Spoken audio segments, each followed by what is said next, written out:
श्री माता जी की कृपा एवं आशीर्वाद से इस लघु नाटिका को रांची की, जैसा कि बताया गया, युवा शक्ति ने बनाया है। इस नाटिका के माध्यम से आपके सामने ये प्रदर्शित करने की कोशिश की गई है कि हम सब सहयोगी विशेष रूप से युवा शक्ति बॉयज एंड गर्ल्स अपनी आध्यात्मिक उन्नति किस प्रकार प्राप्त कर सकते हैं, उत्क्रांति के लक्ष्य को प्राप्त करने के लिए ध्यान एवं मूलाधार चक्र की शुद्धता एवं पवित्रता कितनी जरूरी है, ये हम इस नाटिका से श्री माता जी की अमृतवाणी से समझेंगे। आइए हम सब इस नाटिका को ध्यान पूर्वक देखें और सुने। जय श्री माता जी।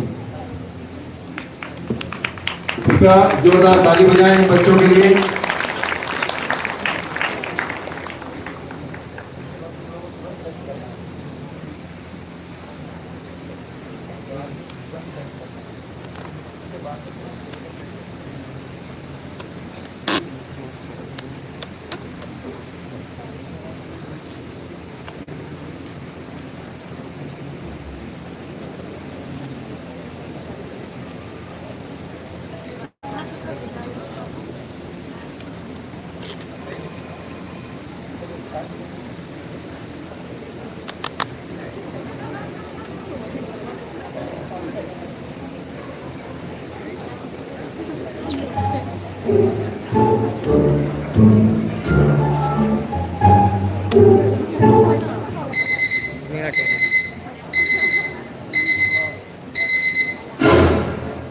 अभी तो सोया था, इतनी जल्दी 4 बज गए क्या? अच्छा, 2 मिनट में उठता हूँ।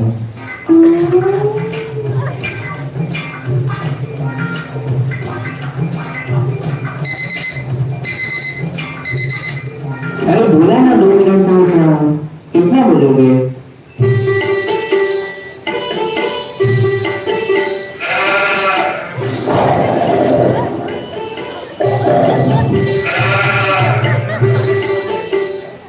सुबह के 8 बजे।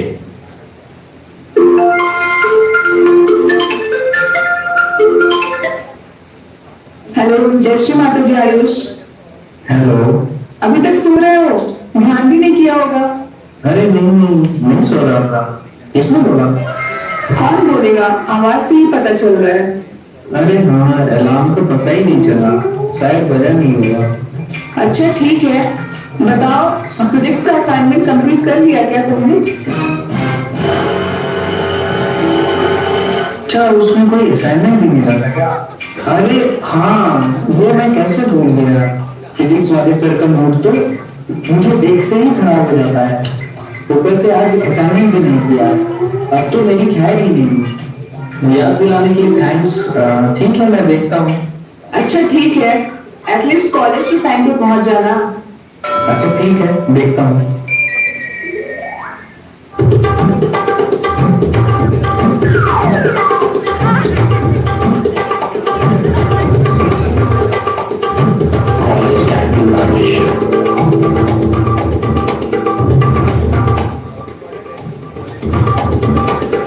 आज की असाइनमेंट में सर ने तो मुझे एक्सटेंड दिया। हाँ, मुझे भी दिया। मुझे तो वेरी गुड दिया सर ने। मुझसे तो पूछना भी मत। सर ने तो मुझे 4 बार असाइनमेंट रिपीट करने को बोला है। अच्छा ठीक है, अपना मूड खराब मत करो, चलो कुछ खाते हो।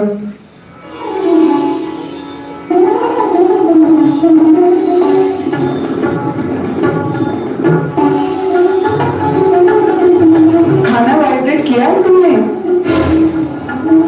बस शुरू हो गए, बिना वाइब्रेट किए क्यों खाते हो? खाने के वाइब्रेशंस अच्छे हैं या नहीं है ये देखते नहीं हो, बस खा लेते हो। इसीलिए तुम्हारा बहुत सादर पकड़ता है, इसीलिए तुम्हारा अटेंशन इतना वीक है और परेशानी भी लगी रहती है। चलो ना सब साथ में वाइब्रेट कर देते खाने को। लेकिन यहाँ तो इतने सारे लोग भी हैं, कैसे करें? सिर्फ खाने पे हाथ रखो ना और श्री माता जी से प्रे करो, इसमें चैतन्य होंगे। फिर महसूस करो कि वाइब्रेशन आ रही कि नहीं। हाँ, वाइब्रेशंस तो अभी आ रहे हैं। हाँ देखा, महसूस हुआ ना।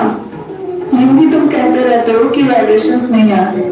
सहयोग प्रैक्टिस की चीज है, जितना इसे डेली रूटीन में रखोगे उतना ही तुम्हें महसूस होगा। अच्छा, कल तो संडे है ना? अरे हाँ हाँ, ठीक है, तो कल हम लोग संडे को मिलते हैं। तो कल सौरभ को भी ले आते हैं, वो भी इंटरेस्ट लेता है। हाँ हाँ ठीक है ना, ये होना। ठीक है फिर सभी कल मिलते हैं। जय श्री माता जी। जय श्री माता जी। जय श्री माता जी।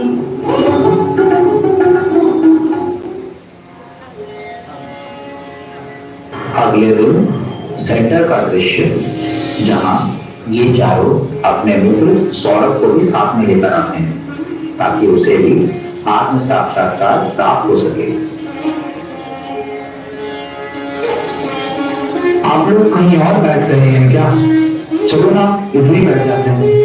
नहीं नहीं, देखो साथ में नहीं बैठ सकते हैं, सहयोग में ना मर्यादा होती है।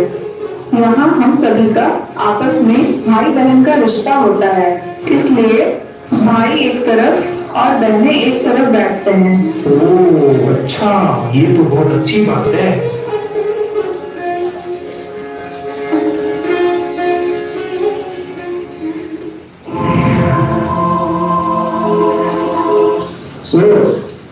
एक माँ की जो एक छोटी सी इच्छा है कि जो कुछ हमारा है सब आप प्राप्त करें, कुछ भी आप छिपा के नहीं रखा गया, कोई सा भी ज्ञान छिपा के नहीं रखा। धीरे धीरे सब बता दिया है और धीरे धीरे और बता दिया, लेकिन आज कम से कम इतना तो आपको तय करना चाहिए कि माँ हम रोज ध्यान करके अपनी प्रगति करें, रोज हम ध्यान करेंगे। इतना समय तो देना ही पड़ेगा। इतना अगर आप हमें आज वचन दे दें तो हम सोचो कि आपने हमें हजारों फूलों से भर दिया। सौरभ, चलो माता जी से प्रार्थना करो कि तुम्हें तुम्हारा आत्म साक्षात्कार प्रदान करें। माता जी, कृपा करके मुझे मेरा आत्म साक्षात्कार प्रदान कीजिए। माता जी, कृपा करके मुझे मेरा आत्म साक्षात्कार प्रदान कीजिए। माता जी, कृपा करके मुझे मेरा आत्म साक्षात्कार प्रदान कीजिए।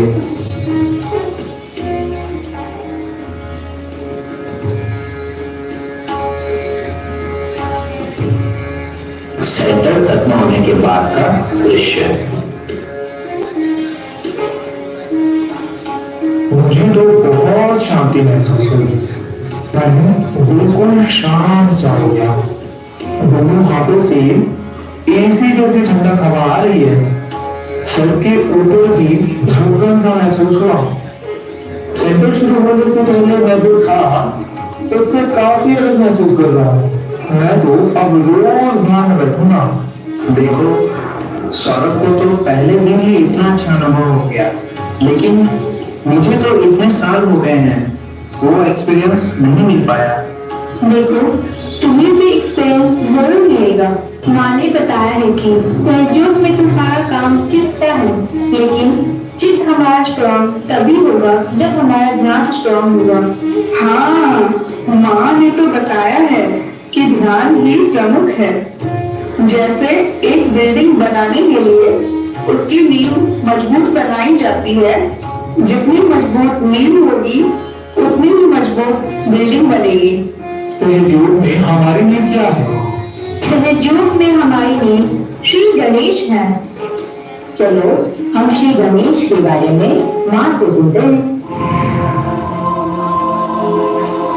Ganesha is the root of creation. When you go against to Ganesh, you start losing your roots. You have no roots at all. Then you get drifted into anything stupid, anything new that comes. So much so that a person like Freud was worshipped and they forgot Christ, who said, "Thou shalt not have adulterous eyes." Ganesha to that level that even the eyes have to be innocent. There should be no lust in your eyes. The first thing you must ask for is the pure Ganesha, Nirmal Ganesha. O Mother, please give us the blessings of establishment of purity in our Ganesh festival. In relationships, in attitudes, in behavior, try to judge yourself. Are you innocent? Christ has said, anything against him may be tolerated, but nothing against the Adishakti. But I must tell you as your mother, it's not true. Maybe against me some things may be tolerated, but nothing against Christ the Lord. Nothing against Lord Ganesha. Everything that is done against him after realization will tear upon him and will be thrown out of the realm of God and absolutely degraded being. That is one thing that will not be tolerated, will not be forgiven, will never be accepted. Sri Ganesha, please be kind and merciful and forgiving that you manifest within ourselves. Let all these hypocritical things, all these conditionings and all these wrong ideas we have, or all the wrong life we have had, should just disappear like thin air, and let the beautiful moonlight of your soothing qualities of innocence be manifested through us. Let us manifest these qualities. This is what is to be asked. So please be careful, very careful about it, that you again make your Dharma very healthy and powerful. So the prayer should be that let our Dharma be healthy and strong. That's all. Let's pray. May God bless.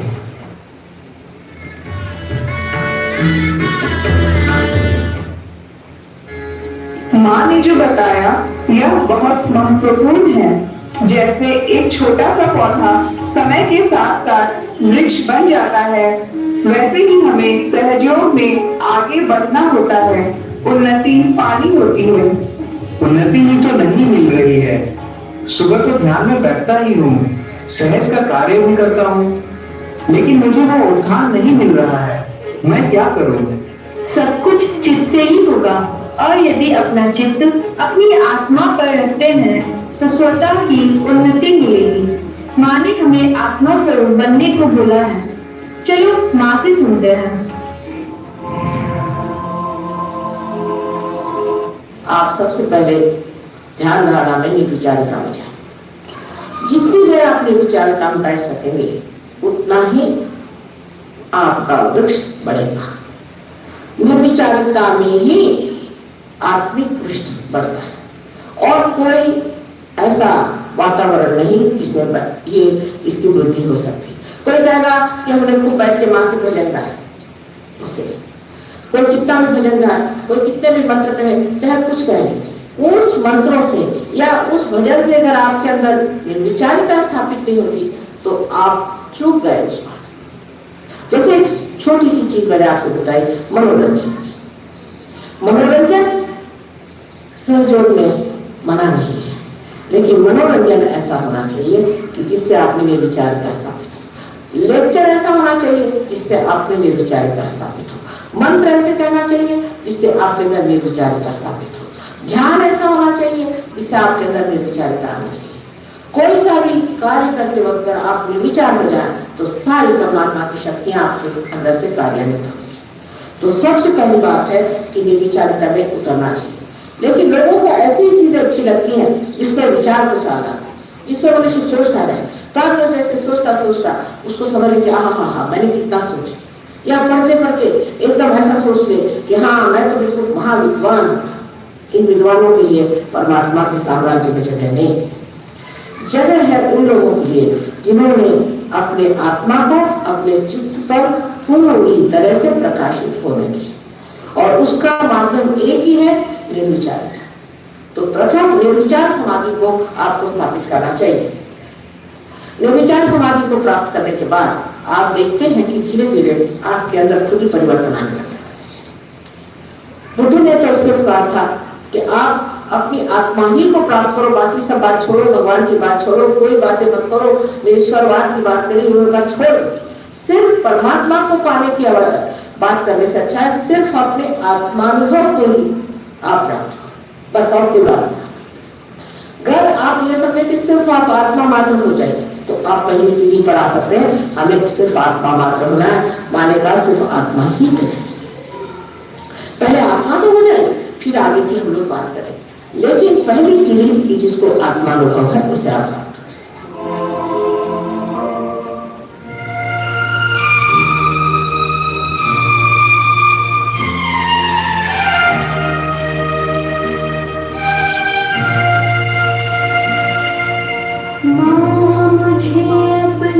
आंचल में छुपा ले, गले से